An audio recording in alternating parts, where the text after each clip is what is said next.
खबर गाजीपुर से है, जहां देश के प्रधानमंत्री ने रेलवे स्टेशनों के पुनर्विकास परियोजना का वर्चुअल लोकार्पण और शिलान्यास किया।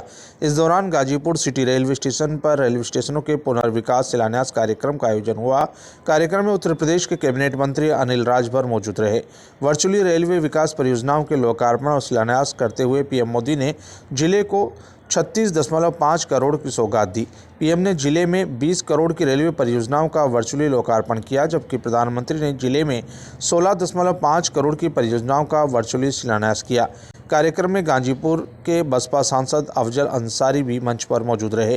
कार्यक्रम के बाद मीडिया से बातचीत करते हुए अनिल राजभर ने कहा कि पूरा देश नए भारत की नई रेल का दर्शन कर रहा है। इस दौरान उन्होंने बसपा सांसद अफजल अंसारी के बीजेपी प्रत्याशी को आगामी लोकसभा चुनाव में हराने के बयान पर प्रतिक्रिया देते हुए कहा कि उनके बड़बोलेपन का जनता जल्द जवाब देगी। मंत्री अनिल राजभर ने कहा कि आसमान पर थूकने वालों का हाथ बुरा होता है। अफजल के बीजेपी और प्रधानमंत्री को मारीची और रावण के बयान पर पलटवार करते हुए मंत्री अनिल राजभर ने कहा कि जनता जानती है कि पूर्वांचल में रावण कौन है। उन्होंने कहा कि अफजल खुद अदालत की कृपा पर जनता के बीच में है और उन्हें अदालत ने पाबंद कर रखा है। मिठाई मिल गई कार्यकर्ताओं? हाँ, कल मिली है। एमएलसी साहब मंच पे आज बीजेपी समाजवादी पार्टी के प्रत्याशी के तौर पर देखे जा रहे हैं। अभी उन्होंने इस्तीफा भी नहीं दिया है और ज्वाइन भी नहीं किया और टिकट घोषित हो गया, मंच पर मौजूद थे। क्या बताएंगे सर? देखिए, इन दलों का यही हाल है और इन दलों के प्रत्याशियों का भी यही हाल होता है। आप देखिए, जिस दल से सांसद हैं उससे अभी इस्तीफा दिया नहीं, दूसरे दल ने टिकट दे दिया।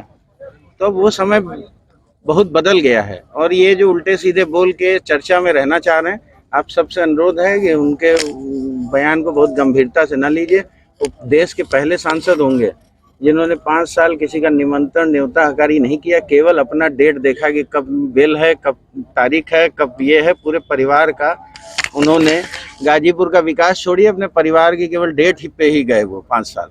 और एक भी आज वो प्रधानमंत्री सड़क योजना की बात कर रहे हैं, वो सब आप सबको पता है कि वो पैसा केंद्र सरकार का होता है, उसको किस कार्यदायी संस्था उसे बनाती है। अब ये दुर्भाग्य है कि वो गाजीपुर के सांसद हैं, तो वहाँ शिलापट्ट के बगल में वो खड़े हो गए। तो उन्होंने कितना काम किया, उनकी निधि का कितना यूज हुआ है, आप सब उसको विकास भवन से चेक कर सकते हैं कि 5 साल उन्होंने कितना विकास का काम किया। क्या कहना चाहेंगे? देखिए, अमृतकाल का ये कार्यक्रम 41,000 करोड़ की परियोजना आज धरातल पर उतारा है माननीय प्रधानमंत्री जी ने। मैं समझता हूं कि ये विकसित भारत का उसकी एक छोटी सी झलक है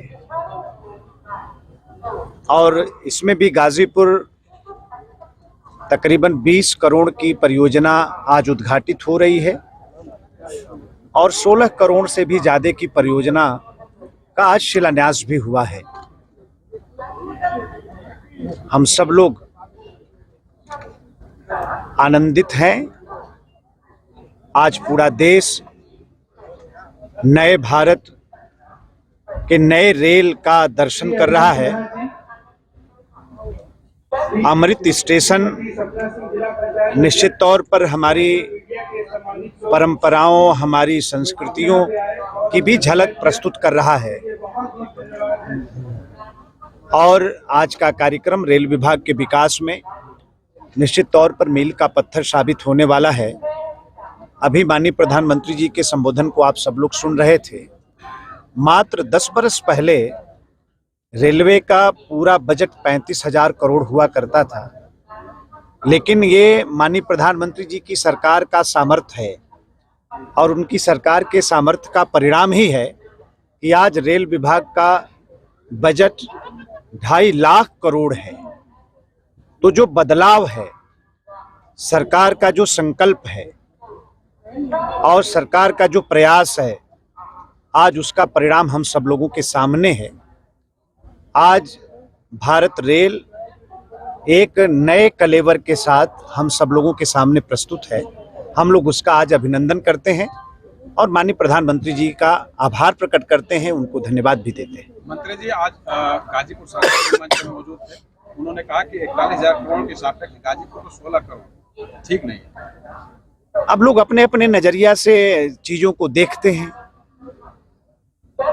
शायद उन्हें ये पता ना हो कि पूरे देश के अंदर, और इसका मुझे गर्व है कि पूरे पूर्वांचल में सबसे ज्यादा देश के अंदर जो 41,000 करोड़ की परियोजना आज उद्घाटित हो रही है, उसमें सबसे ज्यादा उत्तर प्रदेश को मिला है और उत्तर प्रदेश में भी सबसे ज्यादा पूर्वांचल को मिला है। तो ये पूरे देश के स्तर का कार्यक्रम था, सिर्फ एक जनपद का नहीं था। और हमें वो दिन भी याद है, मनोज सिन्हा जी के हाथ में रेल विभाग था और हम लोग बड़े उम्मीद और विश्वास के साथ हम लोग इंतजार कर रहे हैं माननीय प्रधानमंत्री जी का, जो गंगा जी पर नया